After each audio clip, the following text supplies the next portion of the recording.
Bonjour, bonsoir, aujourd'hui on se retrouve pour la critique de Matrix. Donc Matrix est un film sorti en 1999, réalisé par les sœurs Wachowski. Mais déjà, pourquoi ce titre? Nous suivons Monsieur Anderson, qui dans le monde virtuel s'appelle Neo, qui est à la recherche d'un système informatique qui s'appelle la Matrix.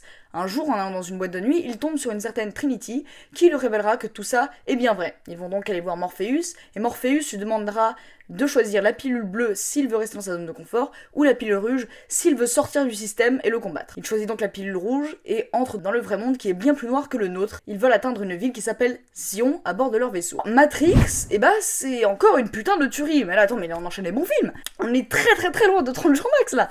Bon, déjà, au-delà de son film culte, parce qu'en général, les films cultes, on les remet pas assez en question. Et c'est pas parce qu'un film est culte qu'il est forcément bon. Alors Matrix, déjà j'adore, c'est génial, je pourrais le remater encore en boucle, le film est pas chiant du tout, c'est super. Donc je commence toujours par ça, l'esthétique, le film a sa propre visuelle. Alors non, contrairement à ce que certains disent, c'est pas « Oh là là, des scènes d'action avec un filtre vert ajouté par-dessus ». Non, le film a une réalisation beaucoup plus cherchée. Ok. Les personnages. Donc, on va commencer par le trio principal, donc Neo, Morpheus, Trinity. Neo, c'est le héros au mille visages, c'est celui qui doit accomplir la quête, faire tout ce que vous voulez, le Harry Potter, Luke Skywalker, le Frodon de l'histoire. Oui, c'est un personnage qui est en quête d'identité et qui petit à petit va s'émanciper, parce que justement, il est l'élu, et quand il se rend compte de son statut, il va pouvoir accepter sa différence. Et quand il accepte le pouvoir de l'amour, eh bien justement, il va atteindre le niveau supérieur. Trinity. Alors non, Trinity n'est pas un personnage féminin relégué au bras droit du héros, d'où le syndrome de Trinity. Non, Trinity sert l'histoire, elle est utile, et je suis désolée, Neo n'aurait rien accompli sans Trinity. Surtout dans les suites, mais déjà dans le premier film, spoiler, il serait mort, puisque Trinity ne l'aurait pas embrassé pour pouvoir faire revivre Neo et affronter l'agent Smith, et pouvoir enfin lire la matrice dans la matrice, justement. Morpheus est le guide, c'est le Gandalf de l'histoire, ce que vous voulez.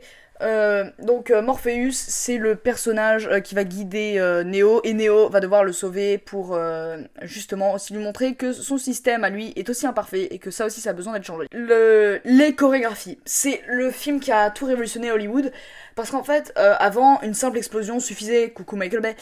Et maintenant, avec Matrix, tout a changé, puisque les chorégraphies sont vraiment stylées. Je sais que niveau argument, c'est nul, mais c'est vrai, je suis désolée, c'est stylé. Les scènes de combat sont vraiment bien chorégraphiées, y a une vraie recherche. Franchement, y a rien à redire. Là, je vais me faire plaisir, la mise en scène. Déjà, je vais juste parler du bullet time, parce que sinon, j'arriverai pas. Ce film a 40 000 idées par scène. Je suis désolée, mais ce film, à chaque fois, il réinvente quelque chose, c'est ouf. Pour commencer, la mise en scène, juste parler du bullet time, ils ont pas pris une caméra et on l'ont fait tourner autour et ont mis un effet ralenti dessus, parce qu'à l'époque, le ralenti était assez moche, genre il suffit de voir Gladiator ou le Seigneur des Anneaux. Donc ils ont utilisé plein d'appareils photo, et c'est pour ça que ça crée cette scène si iconique. Les styles. Le film joue entre plusieurs styles. Clairement, parfois on passe du steampunk au film néo-noir, au drame, au sérieux. Ce film jongle avec plein de styles, c'est un Parasite avant l'heure.